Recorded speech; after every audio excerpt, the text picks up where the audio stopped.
સુરત શહેરમાં વરાછા વિસ્તારમાં એસબીઆઈ બેંકમાં ₹50 લાખની લૂંટમાં વધુ એક લૂંટારૂ ઝડપાયો। બિહારનો મતીસ ઉર્ફે મુકેશ કુમારની ધરપકડ। સુરતની ક્રાઇમ બ્રાન્ચને વધુ એક સફળતા મળી। વરાછા એસબીઆઈ બેંકના 50 લાખ લૂંટને મામલે વધુ એક લૂંટારાની ધરપકડ। બિહારનો મતીસ ઉર્ફે મુકેશ કુમારની ધરપકડ થઈ। સુરત ક્રાઇમ બ્રાન્ચ દ્વારા આ મુકેશ કુમારની ધરપકડ કરવામાં આવી। અગાઉ 2 આરોપીઓની ધરપકડ કરવામાં આવી હતી। કુલ 7 આરોપીઓ દ્વારા 50 લાખની લૂંટ કરવામાં આવી હતી। અત્યાર સુધીમાં કુલ 3 આરોપીઓ પકડાઈ ચૂક્યા છે। 27 એપ્રિલની ઘટનામાં 7 ઇસમો દ્વારા લૂંટ કરાઈ હતી। 10 ટીમો બનાવવામાં આવી હતી। વિશ્વાસ પ્રોજેક્ટ અંતર્ગત કેમેરા ચેક કરવામાં આવ્યા। કુલ 1000 જેટલા કેમેરા ચેક કરીને આરોપીઓને ઝડપી પાડવામાં આવ્યા। કુંદન ભગતની ગેંગ દ્વારા લૂંટનું આયોજન કરવામાં આવ્યું હતું। કુંદન હાલ પટના જેલમાં છે। જેલમાં બેઠા બેઠા જ વરાછાની બેંકની લૂંટનું કાવતરું ઘડ્યું હતું। આર્મ્સ એક્ટના ગુનામાં પકડાયેલ આરોપીને ટાર્ગેટ આપ્યો। 2 મહિના સુધી રેકી કરવામાં આવી હતી બેંકના લૂંટ કરવાની। લૂંટ કર્યા બાદ સુરત ગ્રામ્ય વિસ્તારમાં વાહનો મૂકીને ફરાર થઈ ગયા હતા આરોપીઓ। યુપીમાંથી અગાઉ 2 આરોપીઓ ઝડપાયા। બિહારનો મતીસ ઉર્ફે મુકેશ કુમારની ધરપકડ કરવામાં આવી। ક્રાઇમ બ્રાન્ચ પોલીસના માણસો 8 દિવસ સુધી બિહારમાં રોકાયા। આરોપી મુકેશ રોજ ગામડા બદલતો હતો। મુકેશ સાથે વિજય નામનો આરોપી હતો। વિજય મુકેશનો મિત્ર છે। વિજયને મુકેશે ફાયરિંગની ટ્રેનિંગ આપી હતી। વિજયની ધરપકડ કરવા હાલ પોલીસે ચક્રો ગતિમાન કર્યા। પોલીસે આરોપી પાસેથી 2 મોબાઈલ કબજે કર્યા। અગાઉ એક આરોપી નેપાલ બોર્ડરથી ઝડપાયો હતો। 50 લાખ રૂપિયા કબજે કરવાના બાકી છે। આરોપી વિરુદ્ધ ચંપારણ જિલ્લામાં લૂંટનો ગુનો નોંધાયો છે। Bureau report, daily India TV, Surat.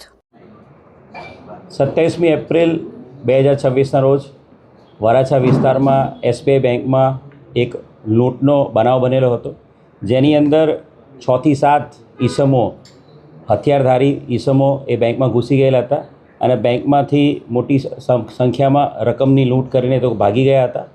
આ લૂંટના જે બનાવ છે એને ધ્યાને રાખીને તાત્કાલિક લોકલ પોલીસ સ્ટેશન, લોકલ ડીસીપીની ટીમ, એમના સેક્ટર સાહેબની ટીમ અને સાથે સાથે ક્રાઇમ બ્રાન્ચ આ ગુનાને ડિટેક્ટ કરવા માટે તાત્કાલિક લાગી ગઈ હતી। અલગ અલગ 10થી વધુ ટીમો ક્રાઇમ બ્રાન્ચની અને સાથે સાથે પોલીસ સ્ટેશનની ટીમો આની પાછળ ડિટેક્ટ કરવા માટે લાગેલી હતી। સમગ્ર શહેરના જે વિશ્વાસ પ્રોજેક્ટ છે ગુજરાત ગવર્મેન્ટનો, એ વિશ્વાસ પ્રોજેક્ટ અંતર્ગત લગાવેલા તમામ કેમેરા, 1000થી વધુ કેમેરા અને આસપાસના વિસ્તારના તમામ કેમેરા એમાં ચેક કરવામાં આવ્યા હતા અને હ્યુમન ઇન્ટેલિજન્સ અને ટેકનિકલ ઇન્ટેલિજન્સ આધારે આ આખો જે લૂંટનો બનાવ છે, એસબીઆઈ બેંક લૂંટનો બનાવ, એ કુંદન ભગતની ગેંગ દ્વારા કરવામાં આવ્યા હોવાનું પ્રસ્થાપિત થયું હતું। કુંદન ભગત હાલ પટનાની જેલમાં છે। કુંદન ભગતને આવનારા દિવસોમાં સુરત શહેર પોલીસ ટ્રાન્સફર વોરંટ આધારે એની પણ પટના જેલમાંથી એની ધરપકડ કરીને સુરત શહેરમાં લાવવાની છે। આ કુંદન ભગતે આખી આ જે લૂંટનો બનાવ છે એનો અંજામ જેલમાંથી બેઠા બેઠા જ પ્લાન કર્યો હતો। જેલમાં બેઠા બેઠા અલગ અલગ બિહાર, યુપી, અલગ અલગ રાજ્યોના આરોપીઓ જે પહેલાં લૂંટ, આર્મ્સ એક્ટના ગુનાઓ પકડાયેલા એનો સંપર્ક કર્યો હતો, એ તમામને કોડવર્ડ આપવામાં આવ્યા હતા, કોડ નેમ આપવામાં આવ્યા હતા। એમની માટે અલગ અલગ સિમ કાર્ડની વ્યવસ્થા સુરત શહેરમાં એડવાન્સમાં એક માણસ મોકલીને તમામ તૈયારીઓ કરવામાં આવી હતી। 2 મહિના સુધી આ તમામ માણસો વારાફરતી અહીંયા આવતા ગયા અને 2 મહિના સુધી સમગ્ર સુરત શહેરમાં અલગ અલગ પ્લેસ પર રેકી કરવામાં આવી હતી અને રેકી કર્યા બાદ વરાછાની આ એસબીઆઈ બેંક, જ્યાં અલગ અલગ કન્સ્ટ્રક્શનના કામ ચાલુ હતા, રસ્તા થોડા ખાડાખડિયાવાળા અને લોકોની મૂવમેન્ટ ઓછી હતી, એટલે આ બેંકને ટાર્ગેટ કરવામાં આવી હતી। લૂંટ કર્યા બાદ આ તમામ માણસો જે આરોપીઓ છે એ સુરત ગ્રામ્ય વિસ્તારમાં પોતાના વાહનો, ત્યાં જે ચોરી કરેલા વાહનો છે એ ચોરી કરેલા વાહનો ફેંકીને ભાગી ગયા હતા।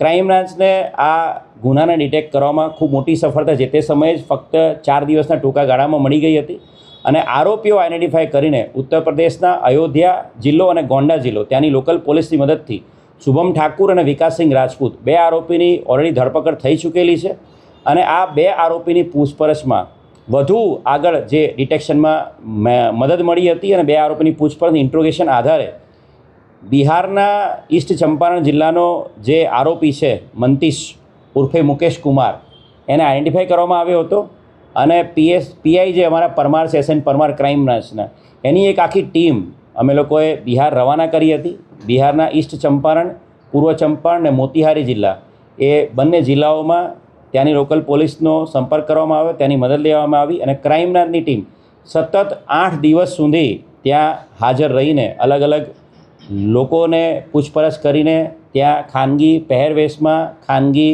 કપડામાં ત્યાં રહીને ત્યાંના લોકોની પૂછપરછ કરીને અને અલગ અલગ ગામડાઓમાં સતત વિઝિટ કરીને આજે આરોપી જે રોજે રોજ પોતાના નિવાસ બદલતો હતો, રોજે રોજે પોતાના ગામડામાંથી ભાગતો ફરતો હતો, એ આરોપી મંતીશ કુમાર ઉર્ફે મુકેશ કુમારને 30મી મેના રોજ એને પકડી પાડવામાં આવ્યો છે. ત્યાંના મોતીહારી જિલ્લાના બિરતી બજાર ચોક પોલીસ સ્ટેશન વિસ્તારમાંથી એને પકડી પાડવામાં આવ્યો છે. આજે આરોપી છે મંતીશ કુમાર, એને વિજય નામના આરોપી સાથે સીધો સંપર્ક હતો. વિજય એ આરોપી આ બેંક લૂંટમાં પણ એ ઇન્વોલ્વ છે.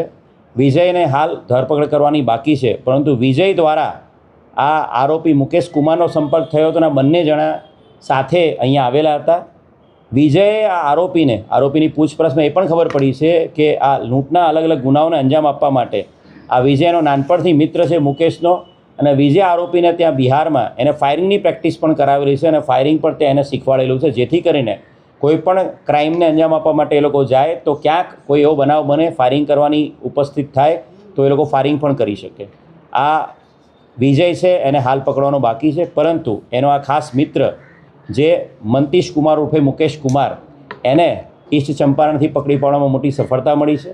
અને આ મંતીશની હાલ બિહારથી ત્યાંથી ટ્રાન્ઝિટ રિમાન્ડ આધારે લાવીને ધરપકડ કરવામાં આવી છે. આગામી દિવસોમાં એના રિમાન્ડ લેવામાં આવશે અને રિમાન્ડ લઈને વધુ આની અંદર જે આરોપી પકડવાનો બાકી છે એ બાબતે હકીકત જાણવા મળશે.